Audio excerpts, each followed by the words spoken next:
You know that feeling, right? That little knot of anxiety when you walk up to a hotel reception desk in a country where you're not a native speaker? Well, today we're going to totally unravel that. This is all about transforming your next hotel stay into a super smooth, confident experience by mastering the key English phrases for pretty much every situation you can think of. So, does the thought of speaking English at a hotel make you a little nervous? Yeah, trust me, you are definitely not alone. But hey, don't you worry. Today we're going to break it all down into simple, easy steps so you'll feel ready for absolutely anything that comes your way. All right, here's our game plan. We're going to follow the entire guest's journey. We'll start with securing your room, then nail the perfect check-in, move on to enjoying your stay, tackle how to solve common problems, and finish up by checking out like a total pro. Following this logical order makes the phrases so much easier to remember. Okay, first things first, securing your room. This is all about making you feel confident and prepared before you even start packing your bags. Booking a room is really just a simple 4-step dance. You start by stating your request. I would like to book a room, please. Easy, right? Then you give them your details, your name, the dates you want to stay. Step 3, you get specific about the room type, like a double room, please. And for the final step, you just have to listen while they confirm everything and give them your contact info. That's it. Now, this is a small but really crucial difference. When you're making a new reservation, you're focused on what's available. But when you're changing one, you're just modifying something that already exists. That tiny shift changes your opening line from "I would like to book" to "I want to change." It's a small detail, but it makes a big difference. And here's that idea in action. The guest says they want to switch from Thursday to Saturday, and then, and this is the genius part, they add, "You can give me another room." That is such a smart move. Being flexible like that can solve a scheduling problem in an instant if your original room isn't free on the new dates. All right, your room is booked. Now let's fast forward to the moment you walk through those hotel doors. Let's talk about the perfect check-in and how to arrive with total ease. Honestly, just think of checking in as a simple checklist. First, you announce your reservation. We have a reservation for 3. The name is Johnson. Have your ID ready to go, you'll confirm how many nights you're staying, and hey, don't be shy. This is the perfect time to make a special request, like, could we have a room with a view of the beach? And before you walk away, always ask about the key details, breakfast times, where the gym is, and that super important checkout time.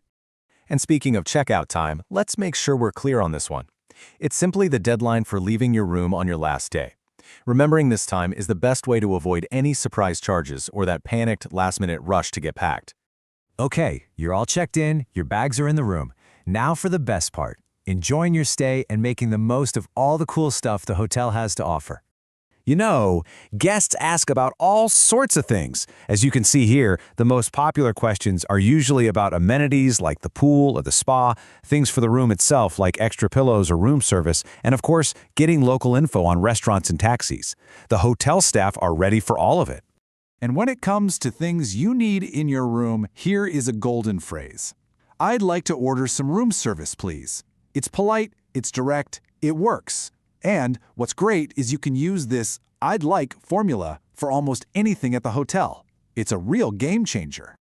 Okay, this is so important. Don't just hide out in your room. The front desk staff are a goldmine of local knowledge.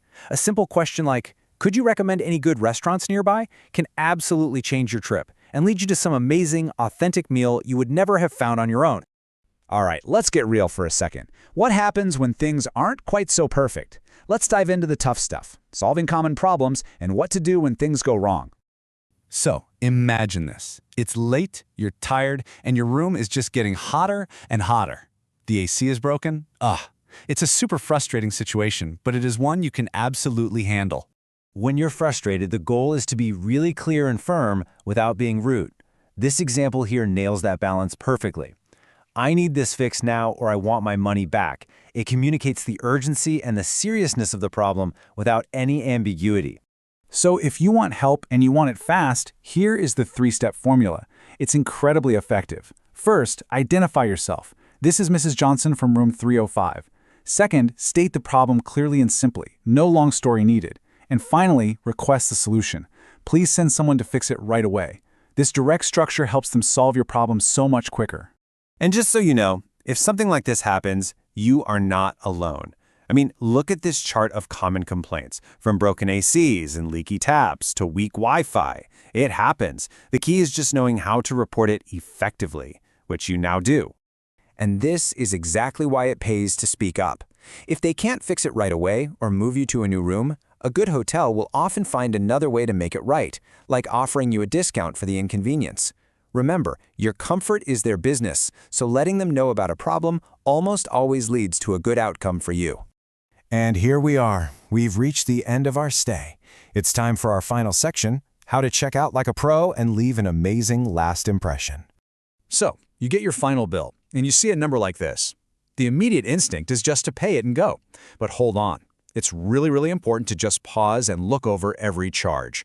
A quick scan to make sure everything looks right can save you a huge headache later. I absolutely love this way of structuring feedback. Hotels genuinely want to know how your stay was, and giving them balanced feedback, mentioning the good stuff and the things that could be better, is way more helpful than just complaining. For example, the room was clean and the staff was great, but the Wi-Fi was quite weak. See, that's constructive, and they always appreciate that. And this is a perfect example of how to end everything on a high note. After you've shared your specific feedback, a simple summary like this just leaves everyone feeling positive. It's a fantastic way to wrap up your entire stay. So, we've covered the entire guest journey, from start to finish. Now it's over to you. As you start thinking about your next trip, what's the one phrase from all of this that you feel most confident about using? Because sometimes just having that one key phrase ready to go can make all the difference.